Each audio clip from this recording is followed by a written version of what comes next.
Welcome back, everyone. Thank you, thank you, thank you. I hope that all of those breakout sessions were as much fun as I imagined that they were. I hope they were insightful. I hope that you learned a lot and had a chance to get all of your questions answered. Thank you so much for being a part of that. We're just going to wait just a few more minutes. A few more folks are still coming back into the room. I want to give everyone a chance to get settled before we get started. Welcome back. Welcome back, everyone.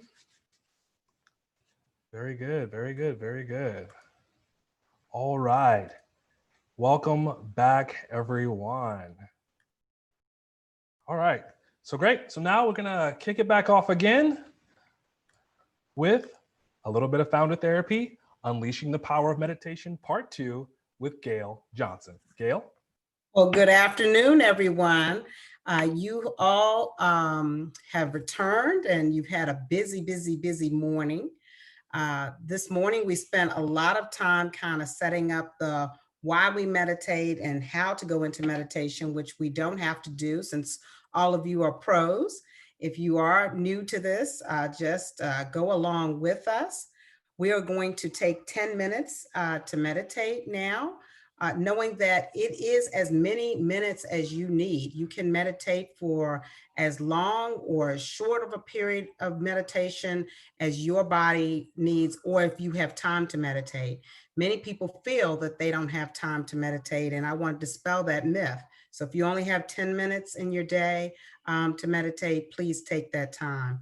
And it's also just as effective. There's not been any research to dispel this. It's just as effective to meditate for short amounts of time as it is to meditate for 30 minutes or an hour or 45 minutes. So if you have that amount of time, please take it. But if you only have 5 minutes here, 10 minutes there throughout the day, take that time to kind of go through that reset, which is what we're about to do.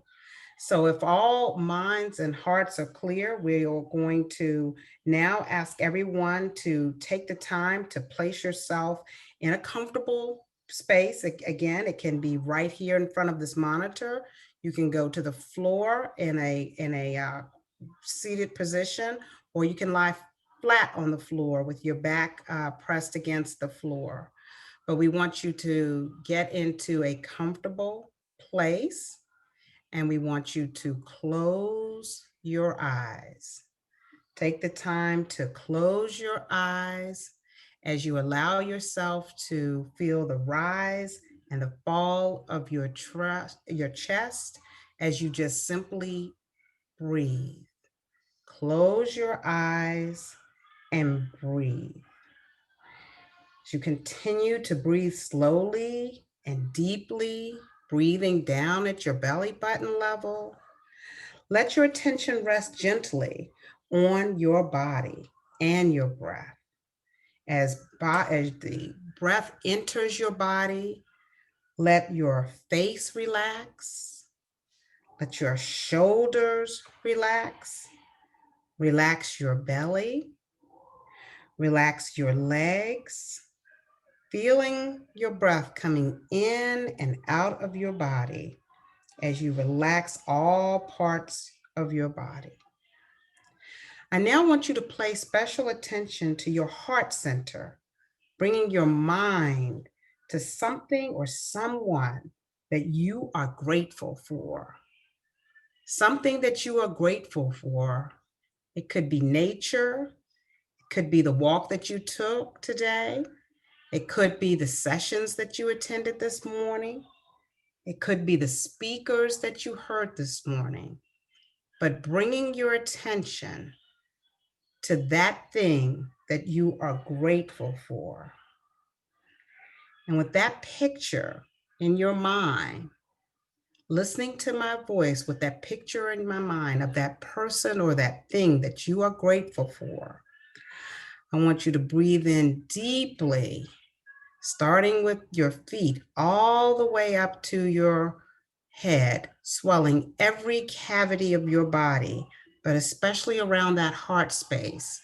I want you to breathe in on the count of 4, gratitude. 1, 2, 3, 4. Exhale on 8, gratitude. 1, 2, 3, 4. Inhale, gratitude. 1, 2, 3, 4. Now let's exhale gratitude slower on 8. 1, 2, 3, 4, 5, 6, 7, 8. Inhale deeply, starting at the bottom of your feet. Gratitude. 1, 2, 3, 4. Exhale on 8. 1, 2, 3, 4, 5, 6, 7, 8. One more time. Gratitude. 1, 2, 3, 4. Exhale. 1, 2, 3, 4, 5, 6, 7, 8. I now want you to take your index finger and close one of your nostrils. I want you to breathe in one nostril, deep breathe in, filling up the cavities of your mind, your brain, your head space. Breathe in deeply, and then closing the other nostril, breathe out the one that you just closed. Deep breathe out. Let's try that again with that nostril, one nostril closed. Breathe in deeply and close the other one. Open the other one. Breathe out through the nostril. One more time. Breathe in deeply, one nostril, and breathe out the other nostril, closing that one. One more time, deep breath in, closing one nostril, deep breath out, closing that nostril. I want you to put your left hand on your right shoulder and your right hand on your left shoulder. I want you to give yourself a big squeeze, a tight hug for all that you've accomplished thus far, for giving yourself the space and this time to invest in yourself, for all of the connections that you make. Give yourself a tight squeeze, a tight hug of gratitude. And you can now open your eyes, and I thank you for this 10 minutes of meditation. Thank you so much, Gail. Definitely needed that today. Thank you, thank you, thank you, thank you. And now we are going to talk about how to prepare for the perfect pitch with partner and COS at Cue Ball Capital, Christine Mastrangelo. Christine?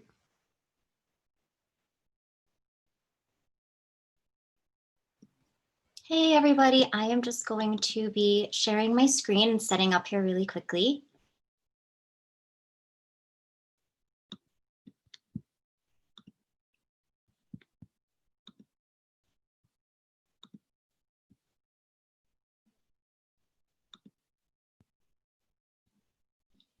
Okay, perfect.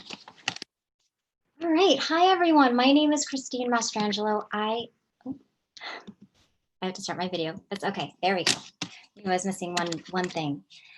Hi everyone. My name is Christine Mastrangelo. I am a partner at the venture capital firm Cue Ball Capital. It's so amazing to be here with you all. Thank you so much to Salisa and Sydney and everyone on the team for making this happen. So I'm here to talk to you about the power of your pitch, how to tell your story of your business. I'll give a short overview and we can have time for a Q&A. So please feel free to chat in any questions that you might have.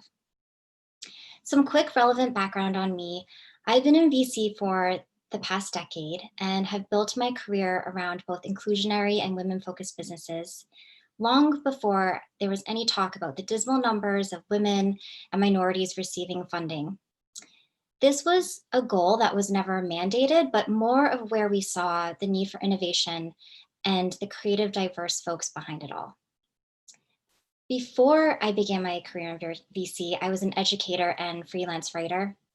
And this transition from moving to the creative arts to finance may seem like a huge gap to overcome, but in my experience and point of view of how to create that human connection that has really pushed along my career in business building and entrepreneurship, and honestly allowed me to see outside of what my peers were targeting, women and inclusionary focused. So all that being said, having a different career path from the typical VC finance professional, I'm here to present a simple framework so you can start thinking about how you can pitch your company as a story, communicating your company's purpose, what you've accomplished so far, and what resources you may need to move forward.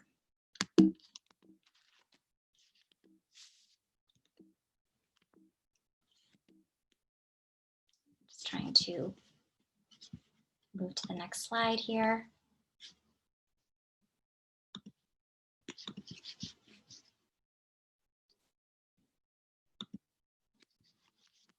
Okay, there we go. Sorry about that. The keyword is the story. Don't feel intimidated by your audience or the format that you're in, whether it's on stage at a competition or around a conference table in a formal office or over a cup of coffee. Whatever the situation you're in, whoever you're talking to, you will always be conveying the story of your business and your entrepreneurial journey. And why would you think of your pitch as a story? Well, the first reason is that first-person narratives and personal experiences create connection. From an audience point of view, I may be meeting you for the first time. So what about your experience as an entrepreneur that is individual to you can I feel connected to so that I can be most helpful to you? And the second point is that stories impart us with insight. What do you want your audience to take away and continue to talk about? What thoughts are you looking to spark? What about your pitch can impart connection and insight? And what is your story? First of all, feel empowered to tell your story as a founder, the entrepreneur, the change maker, and the leader that you are. It's unique to you and it's more than worth listening to. So harness that energy to propel your pitch. Your energy is how the connection will begin to occur. In terms of structure, your pitch, like any story, should have, and this is super simple, a beginning, a middle, and an end. There is power in simplicity and there's power in frameworks because the human mind thinks linearly and in segments. And it all begins with purpose. Start with why. Lay the foundation of your story with your purpose because that is the most powerful place to begin. It's where you began. So you're answering the question, why did I start this business? What from my personal background and experience prompted me to be a founder? Why am I the best person for this job? And as I said in the last slide, take that confidence that you have to propel this purpose of your story. So questions you can be asking for the reason why is maybe you felt that the industry that you in could have been better, or maybe you went through a painful experience that's now being solved by the product or business that you've created. It could be an idea that you had when listening to the difficulties of the people all around you, or maybe you just wanted to change someone's life somehow. In defining your why, you will immediately begin to draw your audience. So the next layer of your foundation is how is your company or product differentiated? What makes this so special? And therefore, what makes it worth putting in the time, the effort, and the dollars? This could be intellectual property. It could be an idea that's all of your own, any patents, or a formula that no one else had thought of before. Another way to communicate how your company is different is by defining your edge. This can be defined by any moats that you've put in place that competition will have a really, really hard time crossing. And this can be partnerships you've developed over time through relationship building, because we all know that our relationships through business building is need to be very strong. Any contracts that are favorable to you. It could be your team. Everyone loves their team, but what about your team is hard to replicate? It could be operational processes. This sounds super simple, but operational efficiencies are actually incredibly hard to nail and replicate consistently. So maybe you figured this out and you can do it better than anyone else around the business that you've built. So think about the things that your company does different and is hard to replicate. The last aspect of the beginning are highlights of your business model. So here you're going to be asking and answering questions around how your business makes money and what efficiencies or insights you've created that makes your company strong. So this is where you can get into very strong specifics. As an example, maybe you've nailed your product that sells in a certain channel. You know exactly where those customers are and how to find them, whether it's direct to a corporation or a specific retailer, or maybe you are more community driven and farmers markets work for you.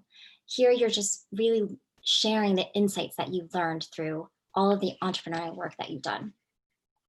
You can even highlight certain business metrics like strong margins or low return rates. And maybe you even know the best way to market your business through the certain channels, whether it's social media or direct mailing. Whatever specific ways that your company works, that you spent so much time working very hard on, that can continue to be positively built upon, that is what you should be communicating here. The idea is that you're showing that you've created this beautiful harmonic wheel in terms of your business operations, where you've put all the pieces together and you're just riding the train along. So to recap, in the beginning, you've established your why, your purpose, your differentiation, and the positive ways that your business works. All right, so now we're in the middle. And here's where we kind of get into the meat, more of those business metrics and prepping for your ask, the partnership for your growth strategy. So now that you've laid out the foundation, this is where you are talking about how you see your business moving forward. Is it customer growth, getting to a certain level threshold of customers that is a goal of yours?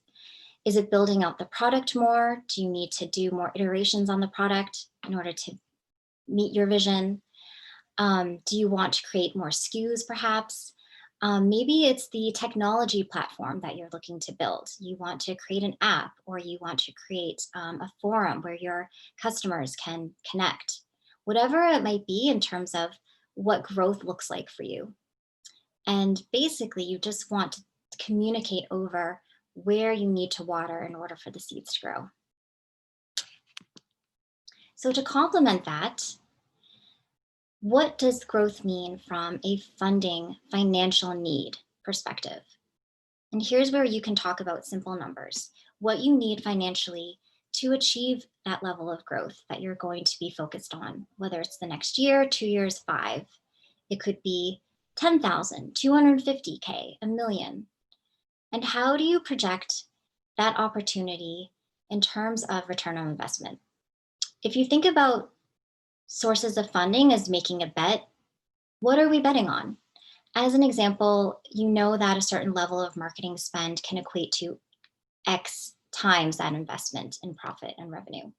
So how are you thinking about potential funding from an investor being put to work and where it may lead you in terms of growth? And this might seem a little difficult or intimidating, but really just think about your growth strategy from a very simplistic point of view. What are the sort of steps that you need to take and the dollars amount that would be ideal for you to get to the next level? So the middle is about your business and financial growth strategies. So now to round this out, we've come to the end, and this can also be tied back to what your original vision and purpose is. where will you be in 3 to 5 years? And what are high level benchmarks of success that you're defining on your own? And again, like I said, an ideal situation would be bringing this back to your vision so that your purpose is restated and your audience is able to have that sort of bookend vision that you have created. So just to recap, the story of your business pitch should be your purpose, how you're differentiated, any business model highlights that you've created, your growth strategy, financial needs and return on investment, and pulling it back to your vision and your original purpose. So I will see a few of you that have signed up on Wednesday for a pitch session, and it'll be myself and several other investors, and we'll be here to support you, give you feedback, offer up if it makes sense to do an additional coffee chat, whatever is of interest to you, and however we can help, we're definitely here for you. And a short admin note is that you just have to confirm your time slot with Sydney before 5 today, or else your slot will be given to someone else on the wait list. So I just wanted to let you know that this is more of a framework. It's not something that you have to prescribe to every single point and aspect. I think it's more just to create that guide for you in case this is something that you've never done before. And I just want to reiterate that this is the power of your own story. Feel like you are giving to me or whoever your audience is really just the gift of the perspective of what it is that you have created as an entrepreneur. So I think if you start there and have that positive attitude, you will definitely be on the right course. So that is the power of your pitch, and we are open to any questions if you have any time. Thank you so much, Christine, for that. That was an excellent presentation. So with just a few minutes that we have left, I want to invite everyone, if you have any questions at all for Christine, please feel free, type them into the chat, type them into the Q&A box. While we've got Christine here, we try to get your answers, try to get your questions answered while we have her here at this time.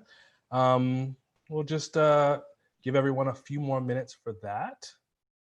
If you have any questions at all, just submit them into the Q&A box or into the chat box, and we'll send those over to Christine. Christine, do you have any additional insights or advice or anecdotes you wanna add?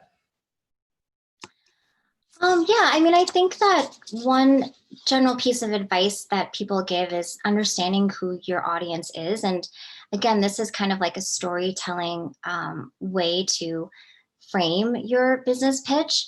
So if you are, meeting an investor and and admire some of other companies that they have invested in, it's always great to kind of just do your homework and see where any similarities might overlap.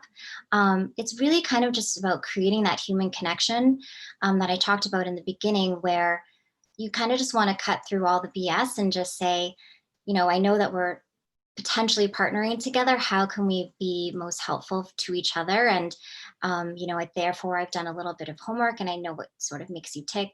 And just kind of setting that even playing field where, we're just humans and we're just trying to, potentially create something great together. So I really like that, that spirit of partnership. And I think that it can be built upon just by preparing a little bit. Thank you so much for that. I do have a question here. It says, what's the most memorable founder story that you've heard and why? Oh, I have so many. Well, I guess I'll give one, and then if I have time, I'll give another one. This one is pretty much closer to my own heart. I was on the founding team of this. My firm has started a chain of nail salons called Mini Lux in Massachusetts, the greater Boston area, LA, and Texas. And right now we're obviously going through a tough time with having to close and furlough a lot of our employees. But what's been wonderful is that over the past decade, and this is something that we started and incubated, we really just wanted to create a space where women can celebrate self-care and really just take time as a moment for themselves. And it may be very simple and blasé to say, oh, I just need to get my nails done. But the stories of women coming in, whether it's they're celebrating Mother's Day with their daughter and their mother, or if they are looking to get ready and builds confidence for their first job interview, if someone is in remission over cancer and she feels like Mini Lux is the safest, cleanest place to get her nails done. All these beautiful stories have come up of women gathering together. So that's something that I've been super proud of in terms of building. And it's actually really hard because when you're looking to change an industry, because it's, based on a cash economy, and it's mainly ESL. It's been tough to kind of change culture around that industry and what people expect. But there's been so many rewarding things for all of the work that we've done over the past decade. And I'm really looking forward to see how that business can continue to grow. Thank you so much for that, Christine. Excellent. I just want to check here again to see if we have any more questions at all. Yeah, Christine, it's Salisa. Thank you very much for sharing this. I know last year when you had the session in Martha's Vineyard, it was like one of those sessions that had overwhelming reviews where the founders felt they got great support. And so I wanted to really just share with the founders, like, take advantage of this. You have an expert that's here working with you. She's given you her background and all the stuff that she's done and that she continues to do. I mean, she probably didn't even mention she helps out with the Tory Foundation as well. And she does a lot with startups through that volunteering board that she's on. So there's a lot of great resources and information that she has that she can put to use for you during the session on Thursday. So just make sure you ask any questions that you might have. Yes, absolutely. Thank you so much, Lisa. I'm absolutely here. And even if you need time offline to prep for the pitch session, I'm happy. You can reach out to me. The team can share my email information. Awesome. Thank you so much for that. All right, everyone. We're going to move it right along. Next, we're going to check out a panel. Just before we do that, we have a poll that we're running for this session. So if we can just do the poll. Sure. 1 second, everyone. Here you go, everyone. Take a moment to do that.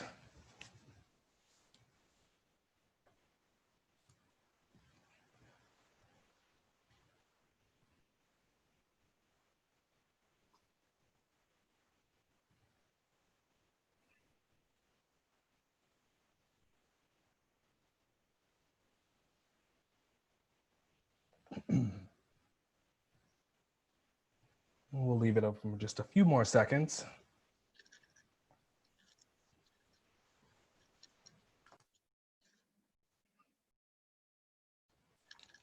All right.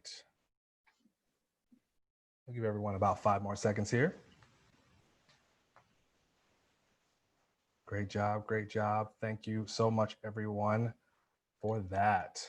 Very good. All right, now we're gonna head on over to a panel discussion. Do I have the right legal partner to help scale my business? With the moderator, head of SAP.io, Sally Jan. Sally? Hey everyone, can you hear me? Loud and clear. Okay, wonderful. Thank you so much. So hi everyone, my name is Sally Jan and I am the head of SAP.io Foundry in New York. You probably heard from my colleague earlier on other panels. Just quick brief on SAP.io. We're part of SAP.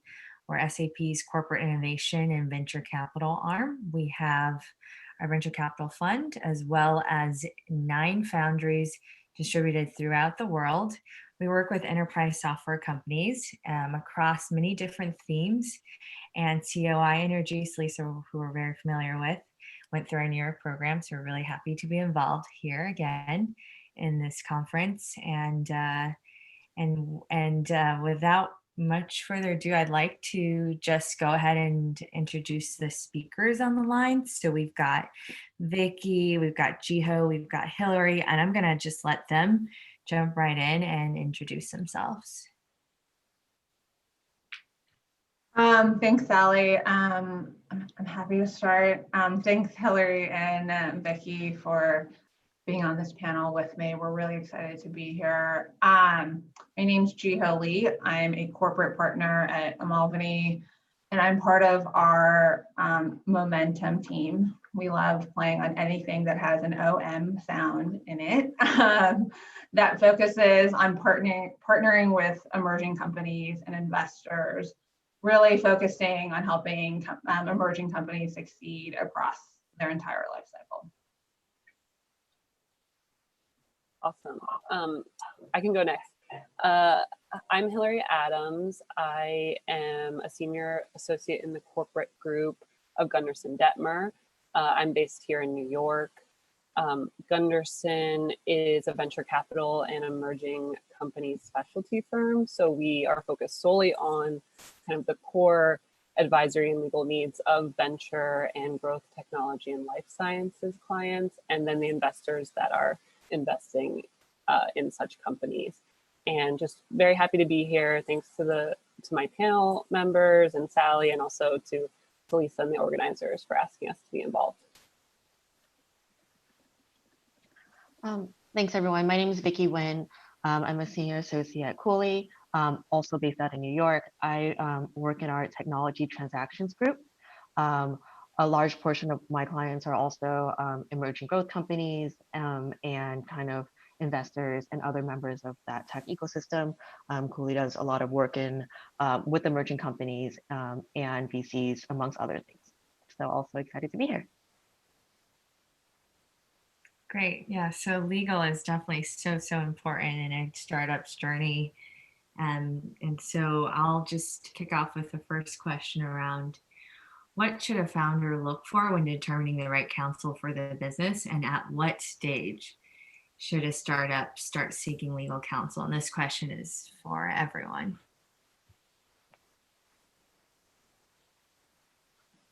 So I guess I can start since I went last with the intros. I don't know if you want us to address either of those questions first, but I guess I'll start with saying that, we're a little bit biased, obviously, being attorneys, but we will tell you that it is good to get counsel kind of as early as possible, right from the beginning. Ideally, it is so much easier to make sure that you're just doing things right versus having to clean it up later on.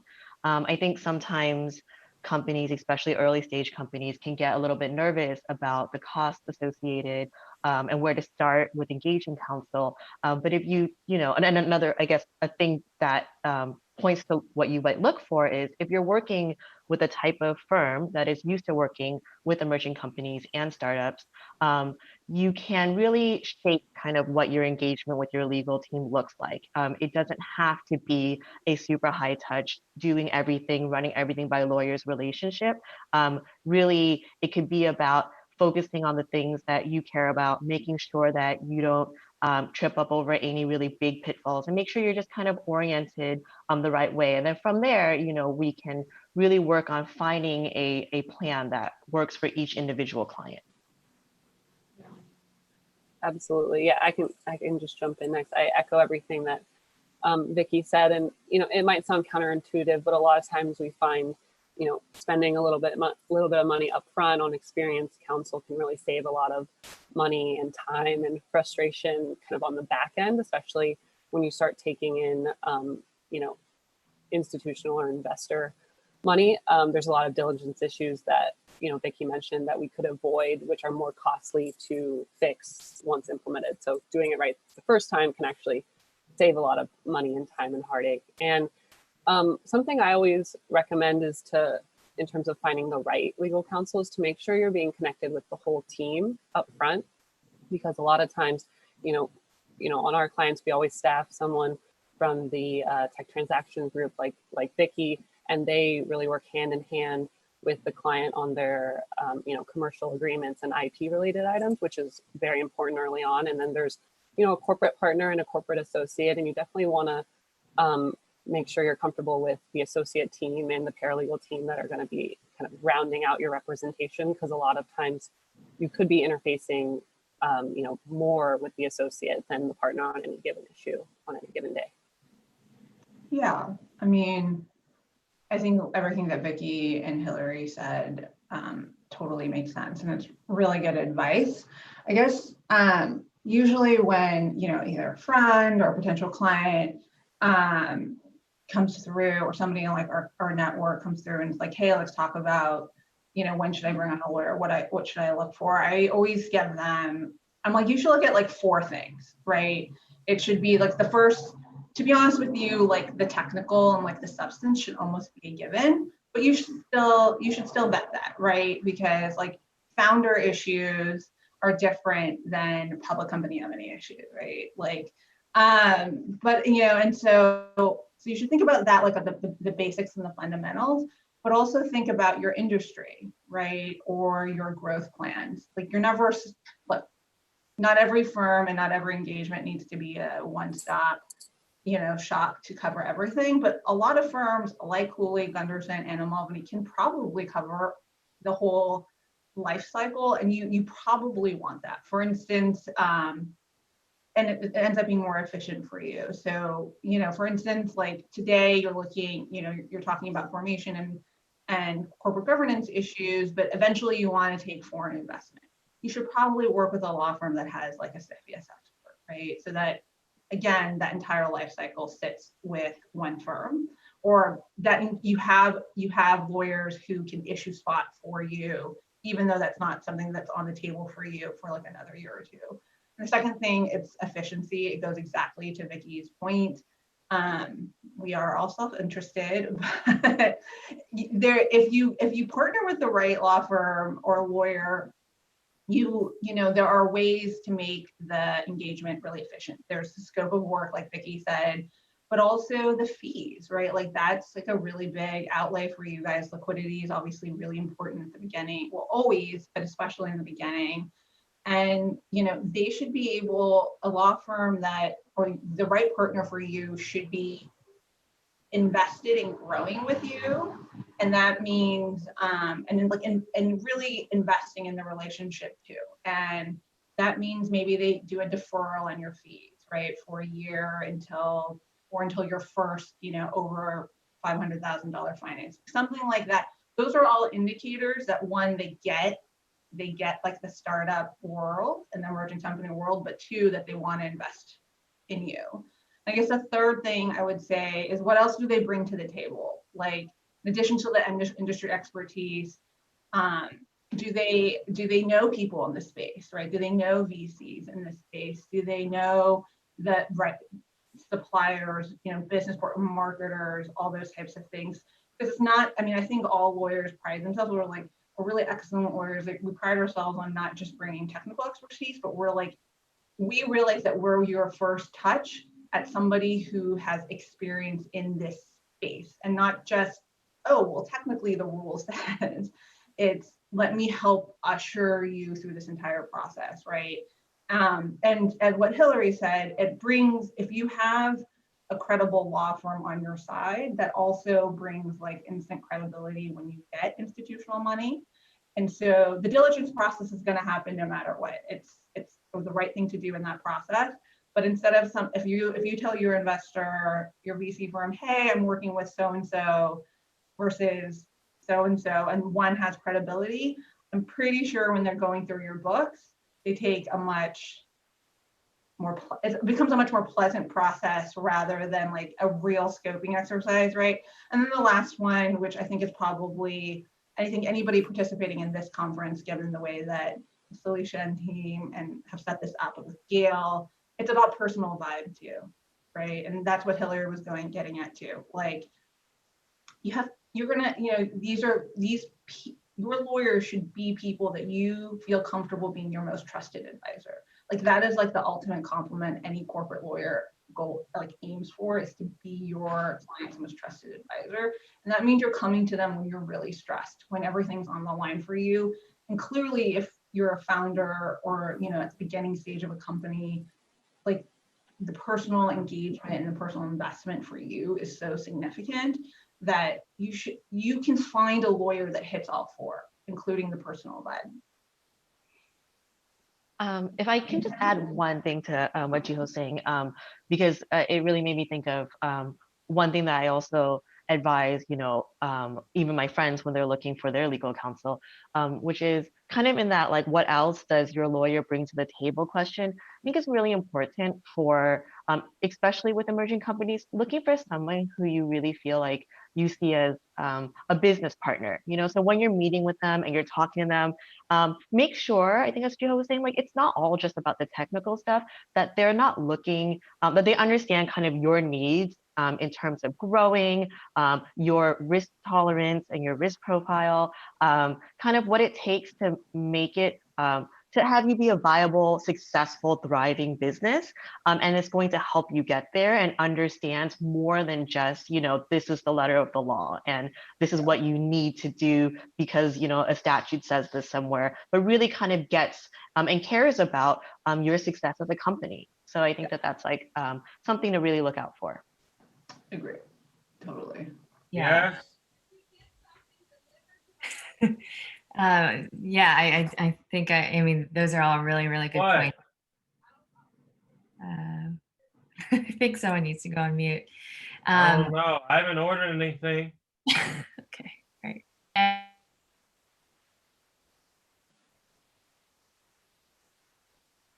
Okay, all right, I'm back.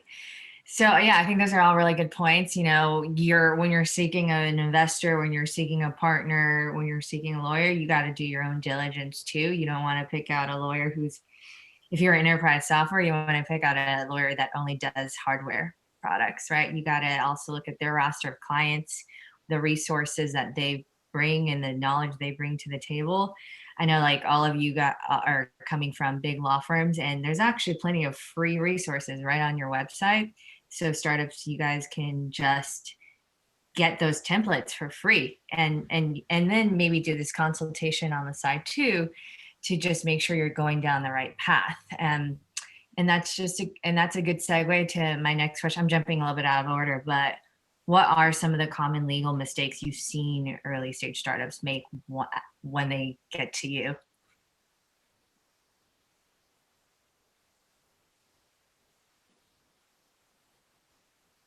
This question's for anyone.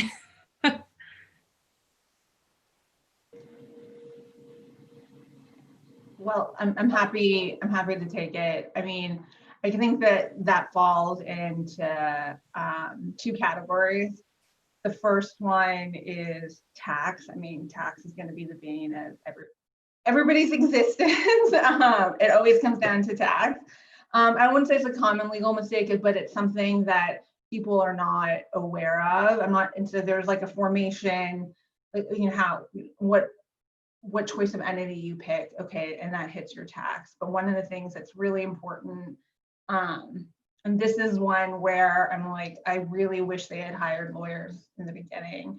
And I'm sure Vicky and Hillary are going to agree with me. It's an 83B tax election, right? When you get an equity award because you have worked your butt off, or you are the founder of this company, clearly then you've worked your butt off, and it's a tax filing that you make. And so usually when you get your equity, it's usually there's a vesting schedule, right? You'll get portions of it, you know, over a course of say 2 years.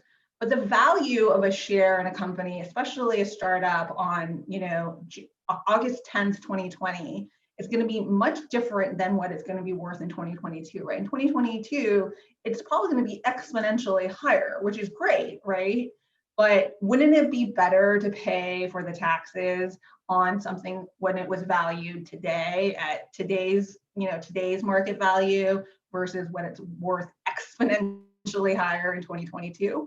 And so you can make that tax election, but you have a very short window to do it. You have 30 days. There are no loopholes. I'm sorry, I know lawyers are supposed to find all the loopholes. There are no loopholes.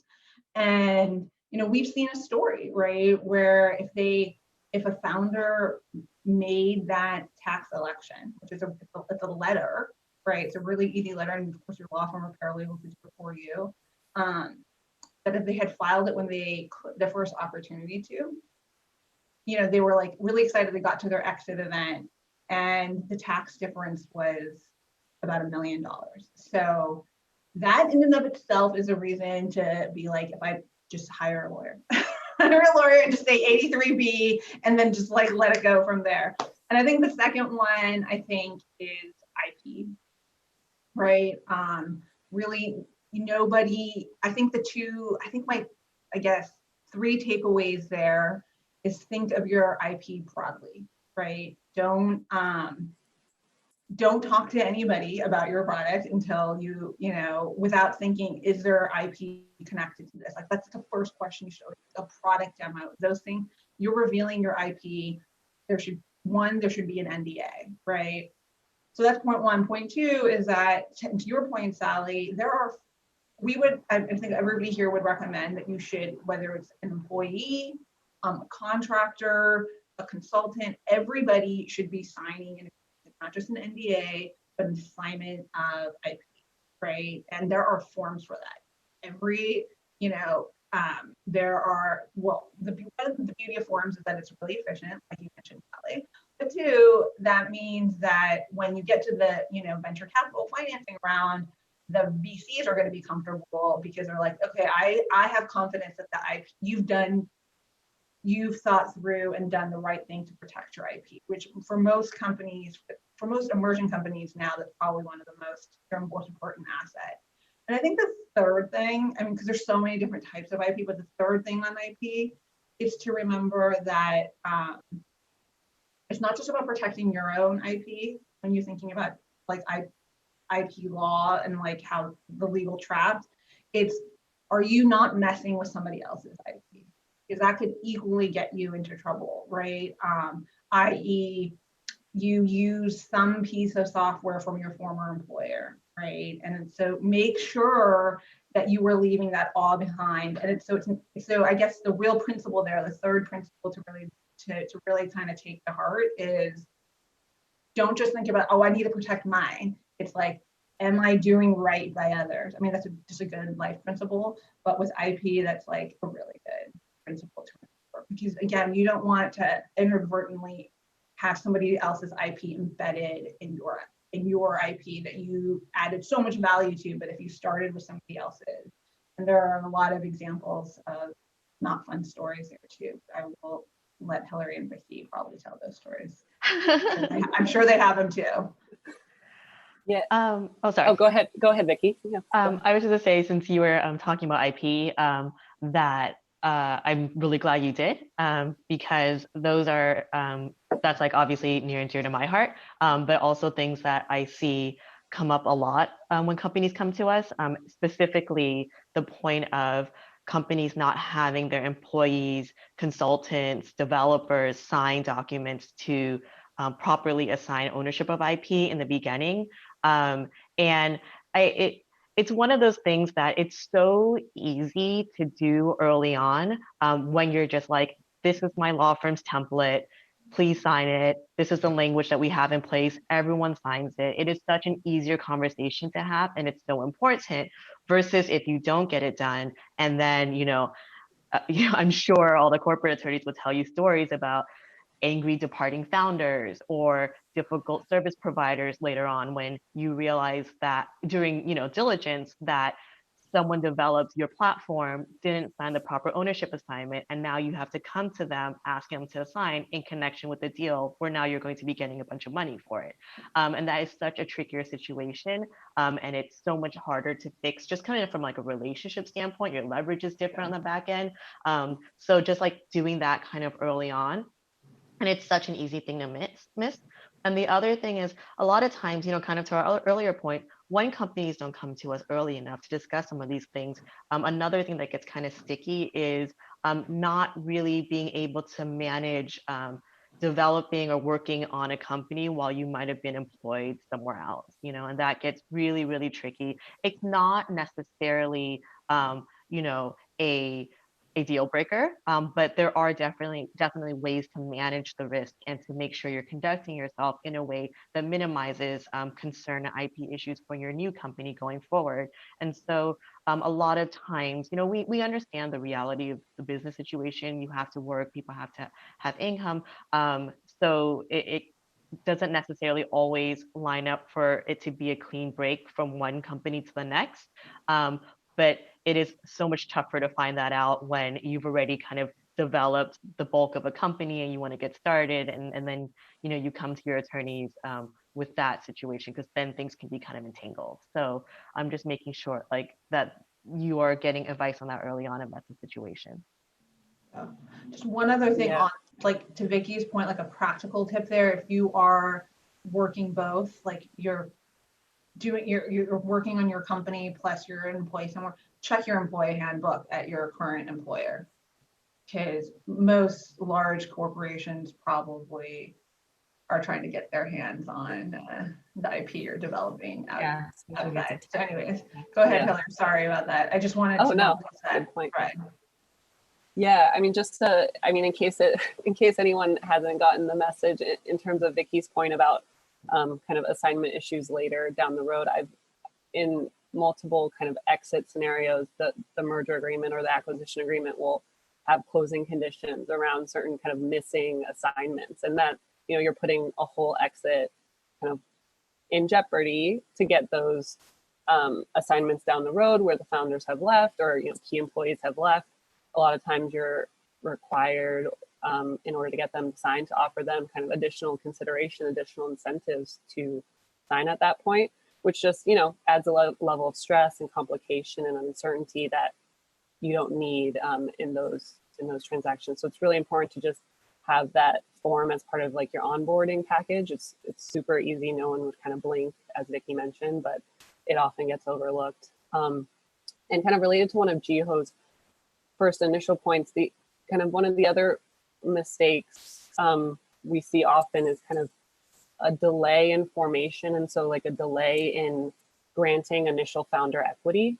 And if the founders haven't been granted equity and then you get a term sheet in, typically we would like to form the company right away, and then you can reasonably take the tax position that those shares are worth par value, which is like pennies on the dollar, or even less than that, 1/10 of a penny. If you're granting, if you haven't granted that equity and you wait to grant it, we just got a term sheet in that sets the pre-money valuation at $10 million. You can't really reasonably say that the common stock should be then valued for par for founders purposes, and then 2 weeks later sell it for $5 a share or whatever the math is there. So it's really important to get that all set up in advance. And if you have the right legal partner, and if you're kind of running into timing constraints, which happens, like we can make it work for you. Like O'Melveny, Cooley, Gunderson, we have the forms. We can kind of really turn it around fast. We can get everything in place, and we know what the sensitivities are and what the issues are. And so that's just another plug for using someone that is familiar with the space and knows what those pain points are for founders, because we really want to, again, to everyone's point, we're in partnership with the founders. We want to get you the best possible outcome, the best return on your investment, on your sweat equity. And so that means like getting those shares in your hands as quickly as possible. Great, thank you. There are a few live questions. I think one is good to answer now. What suggestion would you make regarding NDAs early in the process? I guess you guys kind of answered putting it in the employee playbook or the employee contract, addressing those things earlier on. But if you have any other input on that. Vicky, do you want to? Yeah, like this is your specialty. Yeah, for sure. Do them, get them done early before you share anything that you consider remotely sensitive, proprietary. Do it. There are certain scenarios, like sometimes some VCs might not sign them and things like that. So it's hard to make kind of a broad blanket rule on them, but like to the extent you can, it's always worth trying to when you're discussing your business ideas to put a non-disclosure agreement in place. I think my other advice about putting them in place early is to use a form that you know, you trust, has been vetted, pulled together. Sometimes things can get kind of tricky, especially if you're signing another party's form. I've seen a lot of people try to be clever, calling something a mutual NDA when it's not actually mutual because you're the only party that's sharing information. And when you kind of get into it, you realize that it's actually very recipient favorable and not actually very protective of disclosure, things like that. So, really being careful with what you are signing when you put an NDA in place, and then just making sure it's appropriate for the transaction that you're doing. So a lot of times, when my group will work with an NDA, it'll be for, just like discussions before you actually engage another partner, whether it's a service provider, a potential customer, things like that. That's a very different NDA from one that you might enter into if you're talking about potential acquisition, because you're looking to protect different type of information when you're speaking about, maybe a general product demo or pitch deck, versus, very sensitive employee information that includes salary and things like that. So it's kind of my like quick run through. And I guess the last thing is, to that point, making sure that you really kind of think through what's being shared from each side and how much of it and kind of where the parties are, before vetting and just signing whatever. Okay, great. I'm going to ask a question to Hillary. What are the top legal issues confronting founders today in the wake of COVID-19? Yeah, it's a very obviously top of mind question. I think broadly, a lot of the kind of normal issues remain the same, but there's an increased urgency in light of the overall economic, political, social uncertainty that's happening across the globe. And so we have seen companies and investors just having kind of, I don't want to say frantic, but more urgency behind their transactions. They want to sign the term sheet, sign the docs, get everything squared away. The other thing that the kind of the top things that we've been seeing are employment related issues during this time, because there are a lot of, unfortunately, needs to furlough employees or do reductions in force or provide sick leave for people combating COVID-19. And, the state and federal governments are supplementing those laws almost daily, it seems.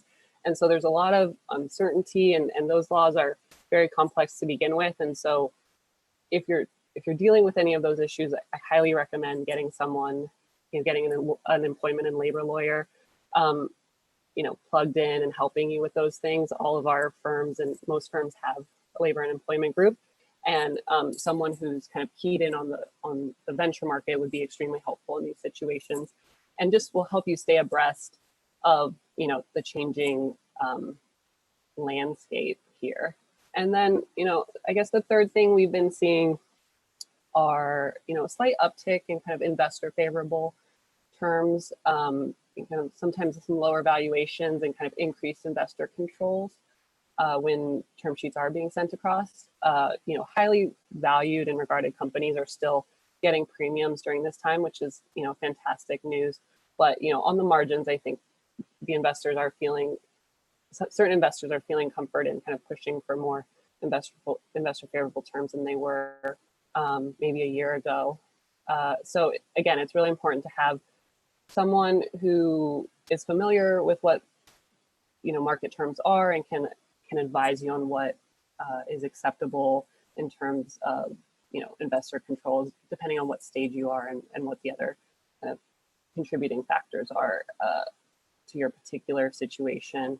And related to that, the economic impacts of raising a new round, is it a down round? Are there anti-dilution adjustments? Those things have major impacts to your cap table, and as a founder, major impacts to your own ownership. And so working through that and understanding that at a very detailed level is really important before jumping into any sort of transaction, and making sure that you're evaluating all possible avenues of moving forward.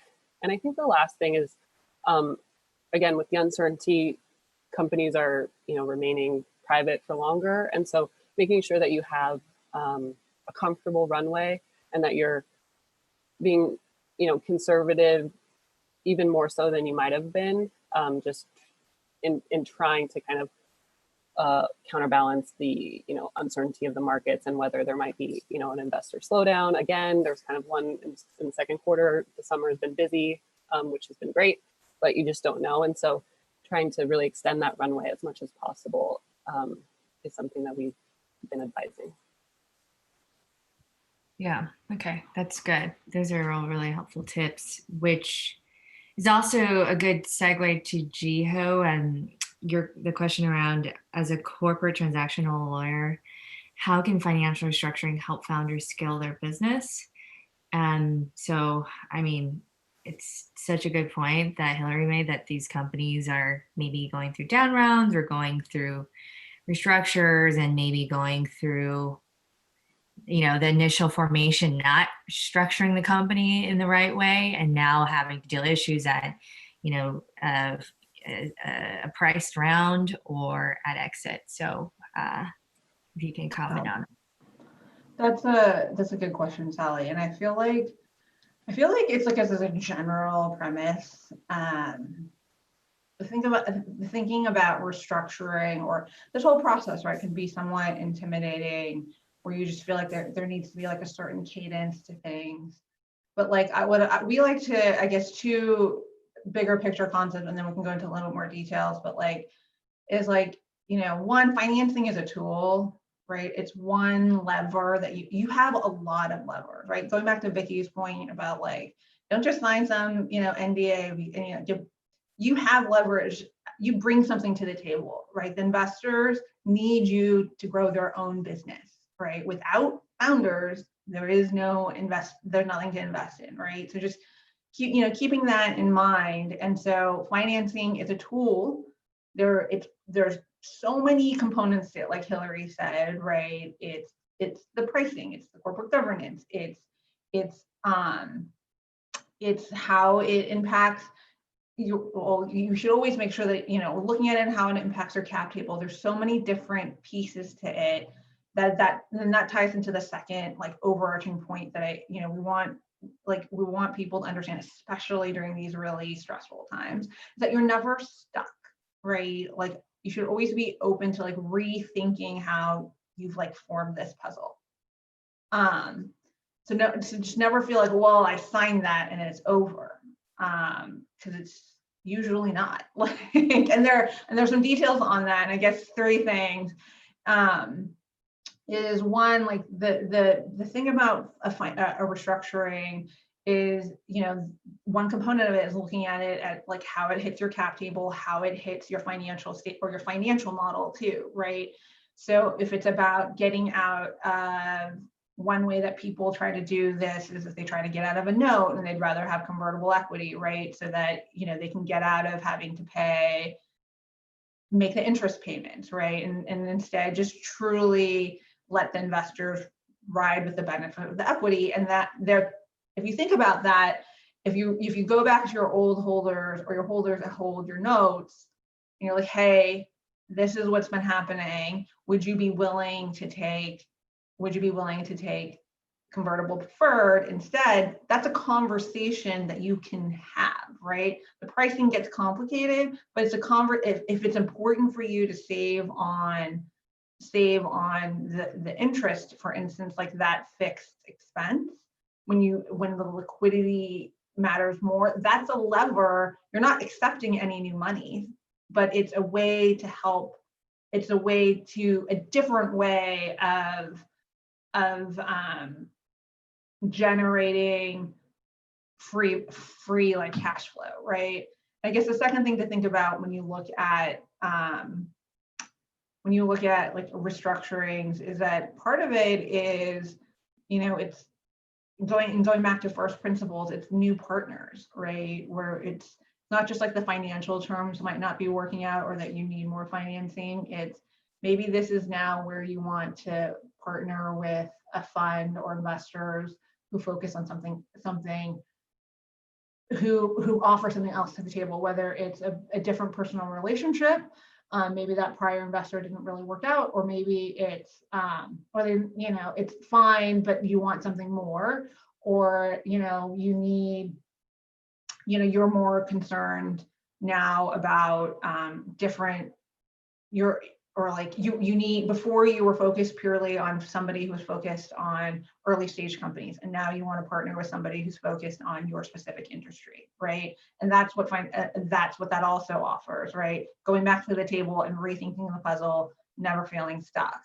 And the third thing is, like, that all comes with a caveat, right? A lot of times, especially if you're going back to old investors, you might have to pay a premium to get out of something that you previously committed to, right? So it comes at a cost, and that ties with, it could come at a cost, a consent or a monetary premium. And the second concept to keep in mind, in that, or asterisks to the concept of like never feeling stuck, is when you sign your first term sheet, you should be thinking short, medium, and long term, because a lot of the times the terms that you give to your first investors are going to be the terms that your second, third, and fourth round investors expect. So it's not, so it's kind of going full circle. You shouldn't feel stuck. Just because it's the way things are done doesn't mean that you can't have a conversation. It will come at a price, but it doesn't mean that you shouldn't have the conversation if there's something that is just completely inconsistent with your current business or where you're trying to take it. Never feel like you're stuck with market. Well, people say, oh, that's market. Or never feel like, well, that's the way it was before. It's like, okay, well, I get that. And I get that I need to give you something in exchange. Again, going back to the lovers, multiple puzzle pieces. And like, that's where you should take like a bigger picture view. I mean, like, what can I push? What buttons can I push? Which levers can I pull? And that to me is like the beauty of like financial structure. Yeah, and just to echo something that Jiho said, it's the term point in terms of setting a precedent. It's similar to what we said in the beginning in terms of starting off, with clean terms, or a good formation is easier than changing it on the back end. A lot of times, your terms will most likely get more investor favorable as you go. That's not always the case, but kind of just the rule of thumb. And so it is worth it, and you should take the time to really consider the terms up front, and don't, like Gio said, don't feel like you can't push back on some of those terms, especially if you have a good advocate for you on that, because it's really, you can kind of go backwards, but it's much harder to do. Yeah, that's a good tip. Just know that what your company's worth, and you should ask for more and what your company deserves. So let's open it up for Q&A. I do see one question that's been floating. They said that there's so many attorneys to choose from. What would you suggest is best strategy to find a good business specific attorney to work with outside of Google/Yellow Pages of today?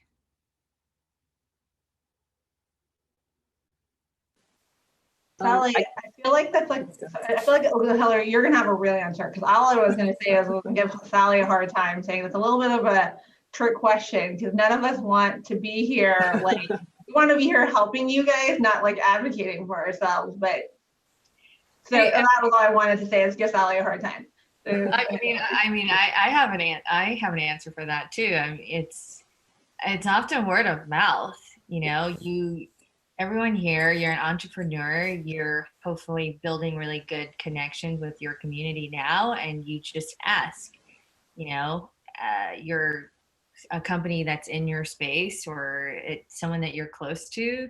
Who have you worked with? Like, what do you hear about the reputation of X, Y, and Z?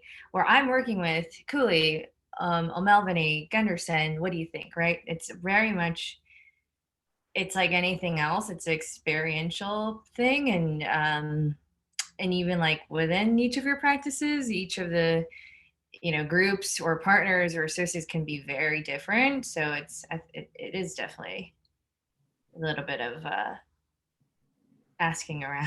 I think. Yeah, and I could add into here too. I don't know if you guys can hear me. It's Salisa. Yeah, so I would say for whoever asked that question, the reason why you have conferences and events and things like that is for you to start developing relationships. So folks that show up and they're offering their time to help female founders grow their businesses, they're really concerned and they have an interest and they're passionate about that. So I would start there when you're going to events, and that's why we have the AMA session set up, so you can meet people personally as well, and you get to have those kind of conversations. But any events you go to that have legal or accelerators or what have you there, that's your time to really start to cultivate relationships.